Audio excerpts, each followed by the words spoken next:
Zach here, and today I'm thrilled to welcome Brian Kramer, the GM of AccuTrade at Cars Commerce, which is a publicly traded company. And AccuTrade is revolutionizing the automotive space in advanced appraisal technology and data solutions that empower dealers and consumers alike. So, Brian, thanks so much for joining me on the podcast today. No, thanks for having me. I'm a big fan of the show. So, Brian, you've held various leadership roles in the auto industry. Can you give the audience a little bit about your background and what led you to AccuTrade? Yeah, so I spent 27 years in retail, held every position in a dealership. I ended up, for the last 19 years I was in retail, I ran dealerships, uh, multiple dealerships for the Germains, AutoNation, the Germains before that again. And at the end, ended up running a 600, now 700 car a month Toyota store in a little fishing village down here in Naples, Florida. Wow. What led me to AccuTrade is I started getting mentored by Robert Hollinshead, and he basically opened my eyes after a quarter century to a whole different way of looking at things and maximizing the wholesale exit as well as the retail exit. And for so much of my career, I'd only been focused on that. And what we were able to do in a very short period of time, once I finally figured out that unlock and looked at it in terms of what vehicles are really worth, not just what my perception of them was, and being able to identify a best end user strategy, um, did on a lot of different things that our team was able to accomplish at the Toyota Lincoln store down in Naples in the used car operation. So I ended up getting with Alex Vetter, Bob, and Alex asked me, he said, "Do you think that this is something that's scalable that could get unlocked for dealers across the country?" And I told him absolutely, and that's what we're helping dealers do now with AccuTrade. Wow, that's an awesome story. And when you look at the used car market, especially since the pandemic, we've seen major shifts in recent years. What do you think are most significant changes in today's market? So you can talk about EVs, you can talk about, but Mhm. EVs are just a new version of what hybrids were 20 years ago, or there's always going to be that high volatility vehicle. When gas prices in the Great Recession, hit $4 a gallon, and Hummers and Escalades and everything went through the same thing, that you see the same pattern, right? Where you have market day supply, 45-day look back of sales Mhm. versus forecasting. And then you've got, days on market or days on lot, days to sale, which is kind of a forward leading indicator. So what we're seeing now with EVs is if you have all the right data points, you can see the storm coming before it actually happens. But I wouldn't say that's the biggest major shift. Values have always been volatile in one segment or another. I think the biggest shift is what CarMax and Carvana are doing in terms of direct from consumer acquisition. And now a lot of these other big public aggregators are getting on board with that. And I think that what our goal is at AccuTrade and Cars Commerce is to be able to enable and empower every dealer to be able to operate at that scale, without the requirement of having 100 rooftops and having their own marketing company and their own AI engine to analyze the data, that we can arm the rebels against to compete. So AccuTrade is really known, I think, a lot in the market for its appraisal technology. How does it help dealers assess vehicle values in this kind of fluctuating market? So we touched on it a minute ago with looking at forward leading indicators as well as lag measures. All of our competitors only provide a 45-day look back. And Mhm. that's great. It's half the equation, right? But it doesn't provide you where it's going. So if you have, for instance, I just saw it yesterday on a BMW 3 Series, four wheel, all wheel drive. That was a 2023. It had a 76 market day supply. So most dealers would be hesitant on that going into, Yeah. end of the year. But it had a 19 average days on market. So you can see where it's about to go. And something just changed, which is typically, you know, the no sale percentage just dropped. A bunch of people, probably there's a lot of sales at the auction. But conversely, if those numbers are flip flopped, if you got a 19 market day supply, people are going to overappraise those cars. And a 76 days on lot, it just means that there's a high no sale percentage and the bubble's going to pop at some point. We track average depreciation daily, monthly, Mhm. and internally we don't share it, but we track no sale percentage because we think that what didn't sell is just as, if not more important than what did sell, which is why, and I don't think that even our competitors would disagree that we have the most accurate appraisal values in the industry. So digital tools, they're definitely critical in the used car industry. And one of the ways I think AccuTrade kind of stands out from other solutions is it has a component where just like if you go to cars.com or Carvana and enter a license plate or enter a VIN, you get an instant trade appraisal. And it gives that almost like omni-channel, like digital retail, transparent like feel. Like, what are your thoughts on how AccuTrade kind of stands out from the competition? Well, so many people cringe when you say omni-channel, um, Yeah. but I think it's because they weren't really doing business in an omni-channel way, and they were saying it, calling it omni-channel, but then still having a lead form at the end, and not really being able to keep going. So, yes, so we break down license plate, VIN number, or year, make, model, depending on whatever the consumer wants. Because I think that's a very important element is that a lot of dealers will put their own, I used to do it, put your own biases and your own beliefs into how the consumer, you think the consumer wants to buy rather than giving them the choice to self-guide their journey. And there's a lot of dealers that will, for instance, only provide a range because they don't believe in the guaranteed values, or the range is and we see this all the time with our competitors. The range will be 28,000 to 32,000, a really high number, but then the guaranteed offer is 19,000 from the same provider. So that causes friction. It causes lack of trust, digital trust between the consumer. We think it should be one number, and it should be a competitive number. We're more competitive than our competitors 59% of the time, according to some Wall Street analysts. That measure us on a regular basis. So I would say that our values are the most accurate because I think it's like the Goldilocks zone. The values have to be just right. They can't be too low. They can't Hmm. be too high because then you won't get the appointments. Customer doesn't come in, or worse case, they come in and then you're not able to honor the number. So we want to make sure that's exact. We decode more digits of the VIN than any other competitor. And that's getting better every day. But I would say that when it comes to mileage, bad Carfaxes, niche cars, every other competitor will only guarantee a number on a vehicle 78% of the time. We guarantee 98.5% of our appraisals. So that means even up to the $850,000 Ford GT that we bought recently, or a Lamborghini Wow. Reventon, or you name the oddball 2024 Lucid, or how about Fisker Oceans on the way down? Nobody would guarantee those things except for us. So when we're like the Navy SEALs, when nobody else wants to hang the number on the car, and somebody needs to get it, and even a lot of those, a lot of the other big aggregators call us for a second opinion when they're trying to get a guaranteed number because it's easy to appraise the 75% or 78%. It's really hard to praise that last 20%. Very true. And what are some of the common misconceptions you see around vehicle appraisals, valuations, especially if dealers aren't using products like AccuTrade or in some cases Viato, like a used car dealer? Yeah, and I used Viato up until the day I left retail, and I'm a huge fan of it and a huge fan of Dale's. But that technology, came out in when BDCs were coming out, and in 2005, that was like the iPhone. The iPhone hadn't even come out yet, and so there's some certain limitations that obviously a lot of the other competitors and AccuTrade have figured out in the meantime. One of the biggest misconceptions that I think, not the biggest, is what's the impact to a vehicle's value with a bad Carfax indicator, VHR? What about high miles versus low miles? The impact of color, or as Bob Holland says, those are each one's a strike, but when you get three strikes, you're basically out. And there's a compound Hmm. effect when you have a bad Carfax plus a bad color plus bad mileage. And when you loop those three together, it's one thing if you have one of those, but you have two, it makes it a lot more difficult from an SRP VDP standpoint. If you have a bad VHR, you're going to get about half the SRPs as you would on a good VHR vehicle. So you have to take your price into consideration in order to drive the SRP or search results pages up.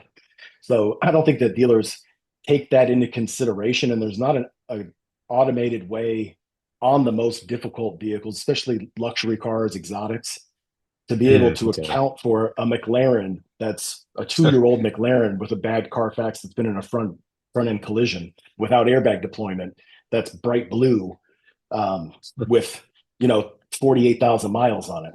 That's one of those things that sometimes takes days for a dealer to appraise, or even I'll give you the best example. Ford F-150. Looked at two Ford F-150s recently. One's burgundy, one's white. The white one has four-wheel drive. It's got a panel roof. It's got boards. It's got a tonneau cover. It's got leather, power seats, and navigation. The burgundy one has none of that. But the average MMR auction value on it, on each, both of them is the same because the VIN decodes the same way. Hmm. With us, so if you're on that particular vehicle, it's like a 2023, I think, with 20,000 miles on each one of them. The burgundy one that has less equipment, doesn't have all the options, we appraised it, I think, at 38,000. Average MMR is 43.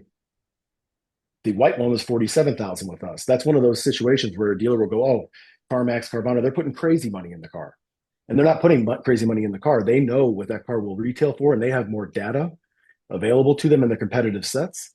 And I think that's what dealers don't realize is unless you have software like AccuTrade, you're at a distinct disadvantage against those two companies, not Hmm. to mention some of the other big ones. And it's mission critical that you don't overappraise the burgundy one because most dealers just say, I took it in $1,000 less of MMR, which is still thousands too much.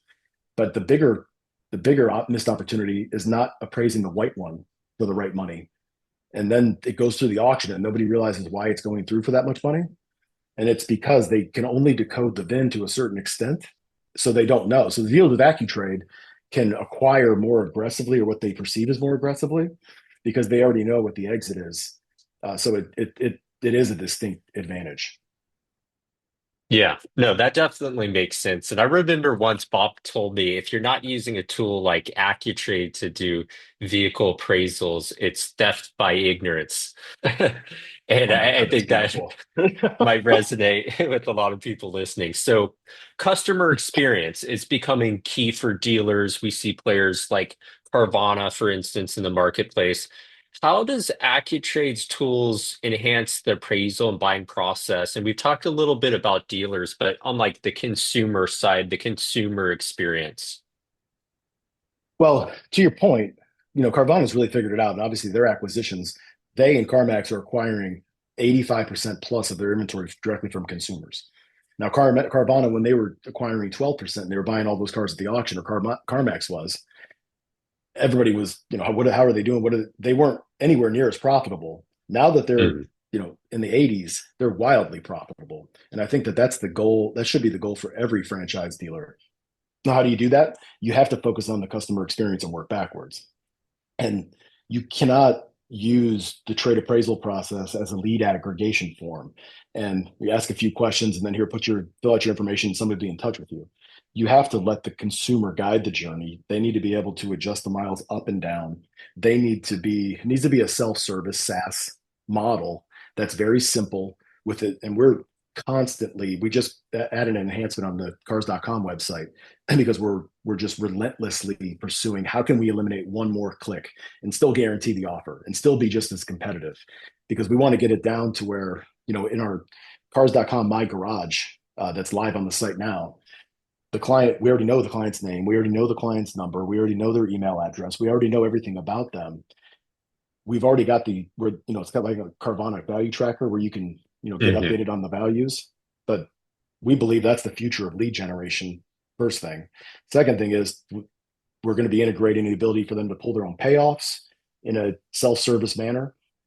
Most, if you take a look at every dealer's website, what's their closing ratio during store hours versus off hours? It's like Yeah. 3x. So if you're not allowing the customer to go full journey, a lot of websites we see an 80% plus bounce rate on the GA4 events. If you don't Yep. allow the customer, it's fine to give them a range, but if they want to keep going and actually get a guaranteed value, if you don't give them that option, there's an 80% bounce and they go to a Carvana or CarMax or something like that. So I think that even where the landing page is at the end of the journey, they should drop into the SRP page of the dealership's inventory because CarMax Carvana don't advertise the consumer, buying a car. They just advertise them selling them their car. And that's what the traffic generator is. And if dealers aren't maximizing that, that's the price of admission these days in order to get them to view your inventory. Mm. And do you have a success story that might resonate with like a single store used car dealership that effectively used AccuTrade's online or in-store trade appraisals? So you talked a little bit about like higher volume dealers. What about like smaller kind of mid-volume dealer really being affected with AccuTrade? Yeah, I've got two examples. One of them is a dealer in Sarasota called Ho Ho Buys Cars, Howard Horowitz, Hmm. and he is he's buying 30 to 50 cars a month. It's just him and his lot porter. He takes the leads. I've actually had some big groups complain about him and saying he's got a bunch of people and they must be manipulating the system. And I'll tell you the secret to his success. And his closing ratio is like 20% on the inbound leads, which is unheard of from acquisition standpoint. If you Yeah. call his number on his website, he'll pick up the phone in one ring every single time.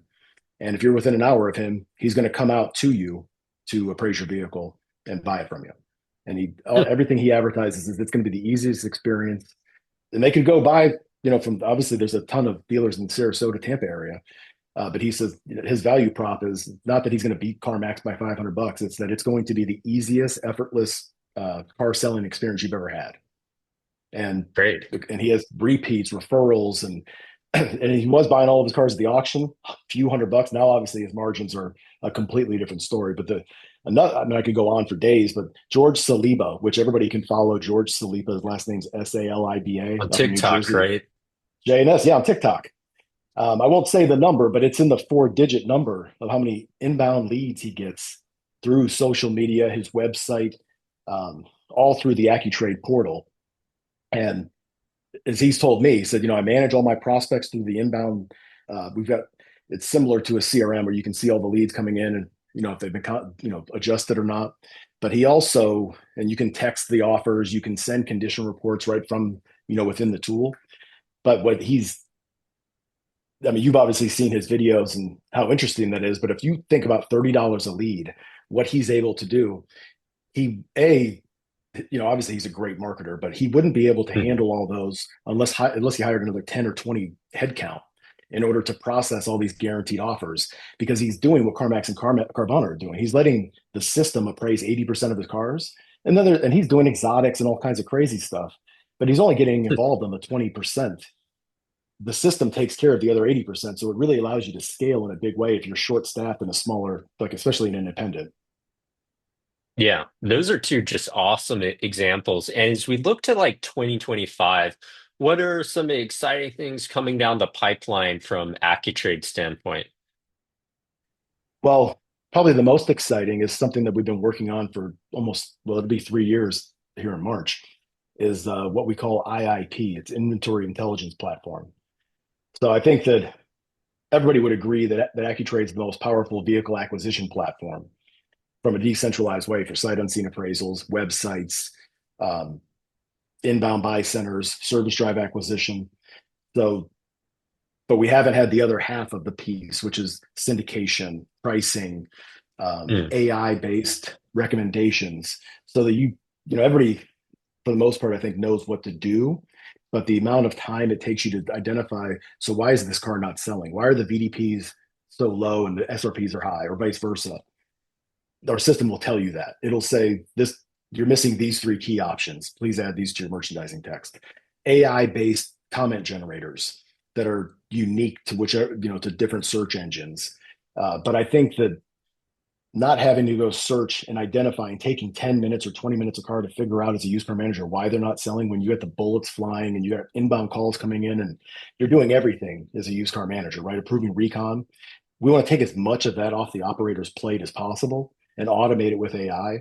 So it will just serve up, this is the issue with this car. Check the photos. There's issues with the photos. Whatever the issues are, identifying within the inventory, if you were able to eliminate these vehicles that have over a market day supply of 70, it would increase your PVR by this. Wholesaling these units today would increase your PVR from this to this, and also reduce your average days to sale by 17 days. And it'll break down your holding costs, all of that stuff. So it's going to be really transformational. Nothing like that's been in automotive, nothing close yet. Wow, that's pretty exciting. Last question. What advice would you give to a single store used car dealership is they're thinking about navigating the evolving digital and appraisal landscape?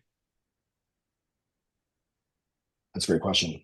So obviously I'm biased, but if I left Cars Commerce today and I opened up an independent store, Mhm. I think all of our biggest independent dealers would agree with me that they wouldn't be able to do business without AccuTrade. And that's obviously a, self-serving comment, but I think that every dealer needs to be kind of like with the Oakland A's and Billy Beane and Moneyball. And they said anybody who's not thinking about this model is out of their mind and they'll be a dinosaur in 5 years, Boston Red Sox owner. I look at this in the same way. If you're not looking at CarMax and Carvana and what they're doing and how they're impacting the industry and not trying to figure out that formula and not partnering with somebody like us that can automate not just the values, that's becoming the price of admission because if you don't do that, they'll Mhm. just jump to those two websites and they will. And then you're going to lose the trade. So gathering those trades and switching the perception from look to book and wanting to be at 50% look to book to I want to be at 50% trade win capture, which is if you sell 100 cars, I'm taking in 50 trades. Because a lot of people will sell 100 cars and they'll take in 20 trades and they don't really think Mhm. about it because the national average is 26. So focusing on that on a daily basis and focusing not just on your daily sales rate, but on your daily acquisition rate. How many cars did I acquire from consumers today? And just constantly having that and rethinking BDCs, BDCs to handle inbound phone calls. There should be something dedicated like that for acquisition teams where you have a team that actually just handles this from cradle to grave. You're able to cut same day checks. It's the most volatile and the most rewarding part of the business. New cars, you're at the mercy of whatever's being built and whatever the market conditions are, Mhm. lease programs, OEM incentives. Service is going to continue until 2030 to grow at a pretty healthy rate. Same thing with parts and collision. But used cars is what I'm seeing. I talked to three dealers this morning, and the difference between the three dealers I talked to that are winning that had record months last month, and a bunch of the other dealers I talked to that talk about external market conditions and how tough it is and how the auctions have lost their minds and you can't make any money on cars. And then the same dealers in the same market are enjoying record months. It always comes down to used cars and their sourcing strategy. And the ones that are winning are sourcing them from consumers, and the ones that are struggling are buying them at the auction. Yeah, that's such thoughtful advice, I think, for used car dealers listening to this podcast. And I love the Moneyball reference. I actually threw out the opening pitch for the Oakland A's last year. So I got to go Oh, to the that's cool. stadium and everything where they shot Moneyball. So, Brian, it's just been awesome having you on the podcast. You're so insightful. I just appreciate your time today, and so does the audience. No, thank you for having me, Zach. I appreciate it.